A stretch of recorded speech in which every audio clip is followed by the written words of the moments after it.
Assalamualaikum warahmatullahi wabarakatuh. Perkenalkan, nama saya Lulu Ilmaknun, kelas A9 PGSD. Di video kali ini saya akan memenuhi tugas ujian akhir semester mata kuliah Inovasi Pendidikan. Di sini saya akan menjelaskan materi saya dengan berjudul Metode Diskusi dalam Pembelajaran. Bab 1, pendahuluan. A. Latar belakang. Metode pembelajaran merupakan suatu cara yang digunakan guru untuk mencapai tujuan pembelajaran. Salah satu metode yang dapat digunakan oleh guru dalam proses pembelajaran yang bertujuan untuk meningkatkan kemampuan peserta didik, yaitu metode diskusi. Metode diskusi merupakan salah satu dari beberapa metode pembelajaran yang umumnya digunakan dalam dunia pendidikan. Diskusi merupakan proses komunikasi satu dengan yang lain, saling berbagi gagasan dan pendapat. Metode diskusi mendorong siswa untuk berdialog dan bertukar pendapat dengan tujuan agar siswa dapat terdorong untuk berpartisipasi secara optimal tanpa ada aturan-aturan yang terlalu keras, namun tetap harus mengikuti etika yang dipakai bersama. Metode diskusi adalah cara memecahkan masalah yang dipelajari melalui pendapat dalam diskusi kelompok. Sejalan dengan pendapat Mulyasa 2011 halaman 116 yang menyebut bahwa diskusi dapat diartikan sebagai percakapan responsif yang dijalin oleh pertanyaan-pertanyaan problematis yang diarahkan untuk memperoleh pemecahan masalah. Pembelajaran dengan metode diskusi ini makin lebih memberi peluang pada siswa untuk terlibat secara aktif dalam pembelajaran walaupun guru masih menjadi kendali utama. Rumusan masalah. Nomor 1, apa pengertian dari metode diskusi?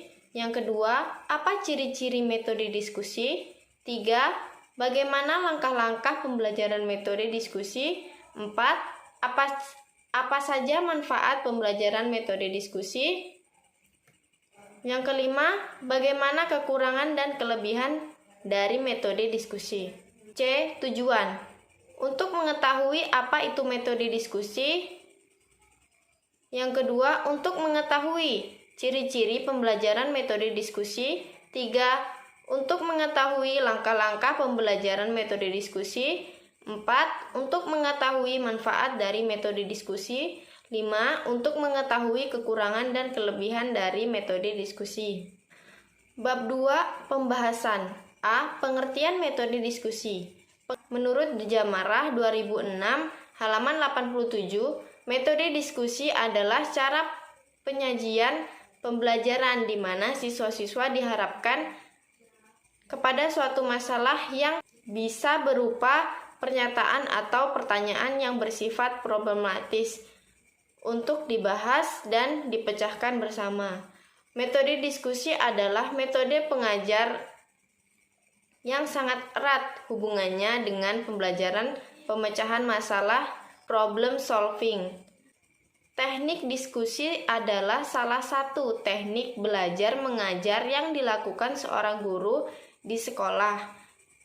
Di dalam diskusi ini, proses belajar mengajar terjadi di mana interaksi antara dua atau lebih individu yang terlibat saling tukar-menukar pengalaman, informasi, pemecahan masalah.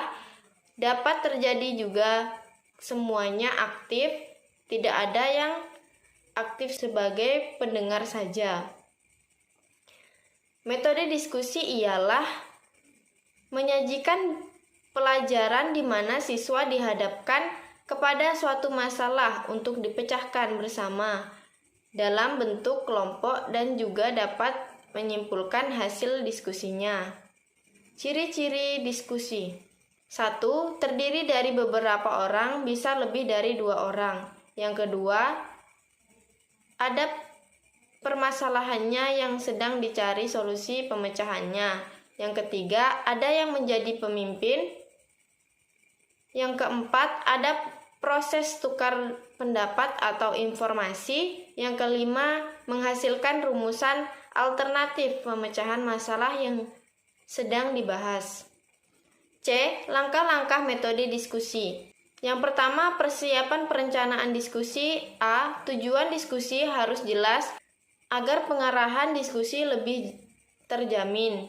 B. Peserta diskusi harus memenuhi persyaratan tertentu dan jumlahnya disesuaikan dengan sifat diskusi itu sendiri. C. Penentuan rumusan masalah yang akan didiskusikan harus jelas. D.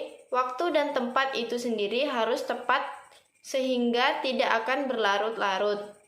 Yang kedua, pelaksanaan diskusi. A.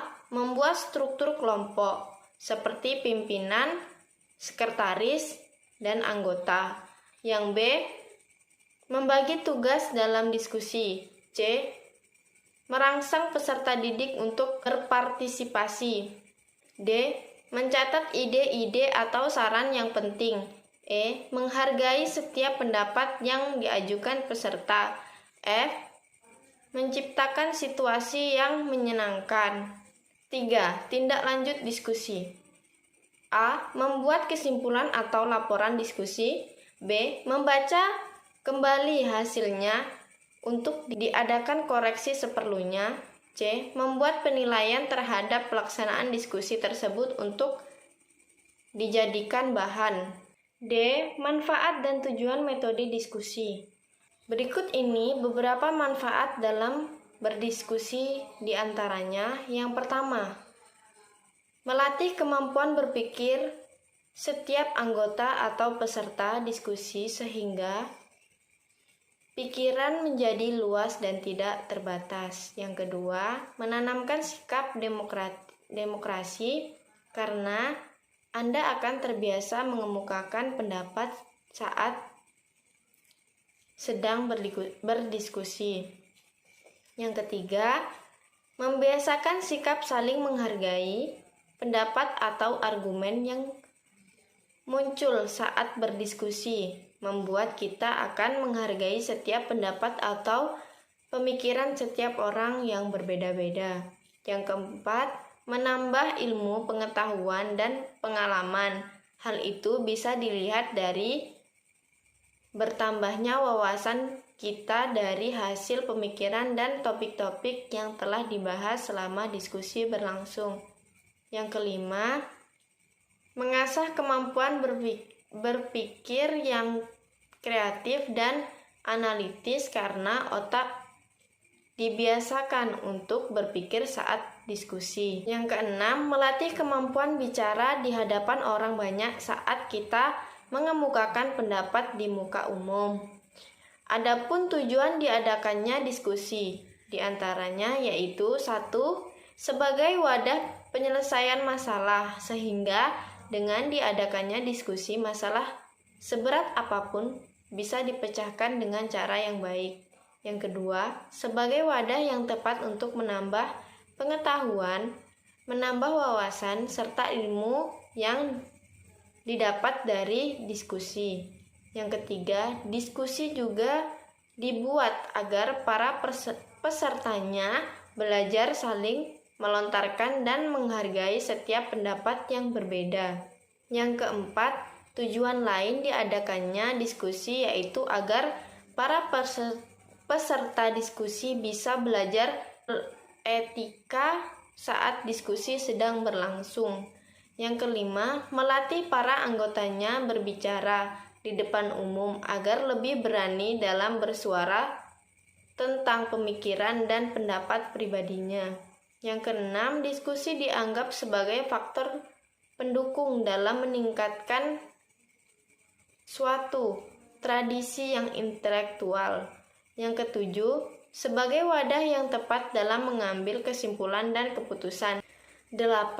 Sebagai tempat untuk orang-orang yang ingin menyampaikan visi, misi, dan persepsi. Yang 9, menjadi sarana yang tepat guna menghidupkan kepedulian dan kepekaan terhadap suatu perbincangan dan komunikasi di dalam suatu diskusi.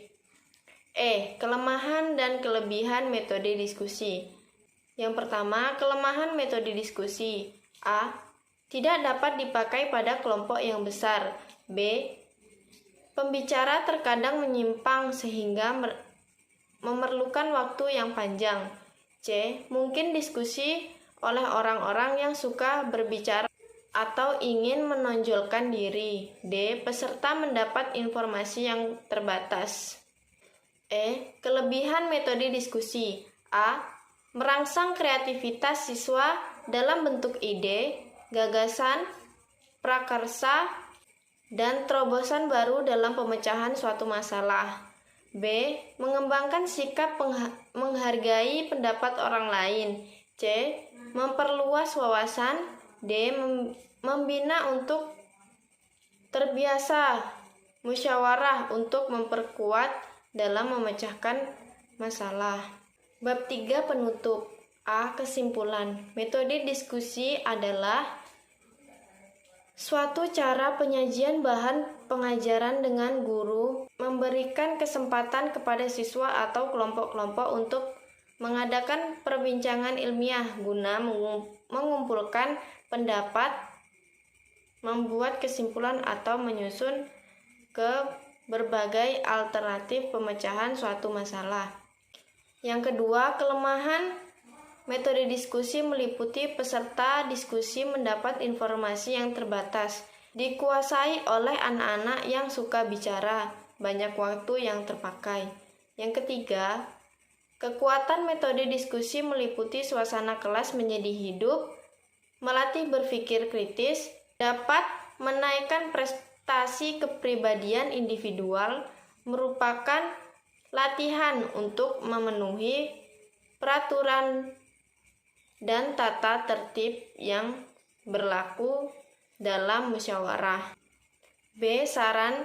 Setiap penerapan metode apapun dalam kegiatan pembelajaran, dalam kegiatan belajar mengajar, peran guru dan siswa saling mempengaruhi. Sebagai seorang guru, dalam mengajar hendaknya dipersiapkan terlebih dahulu agar dapat menguasai metode yang digunakan nantinya pada saat mengajar, dan berhasil tidaknya proses mengajar akan sangat dipengaruhi oleh kemampuan guru pada saat mengajar. Setiap guru dihadapkan mampu memberikan inovasi dalam pembelajaran agar siswa tidak merasa jenuh dan mengikuti pelajaran di kelas. Terima kasih, itu saja yang dapat saya sampaikan. Kurang lebihnya saya mohon maaf. Wassalamualaikum warahmatullahi wabarakatuh.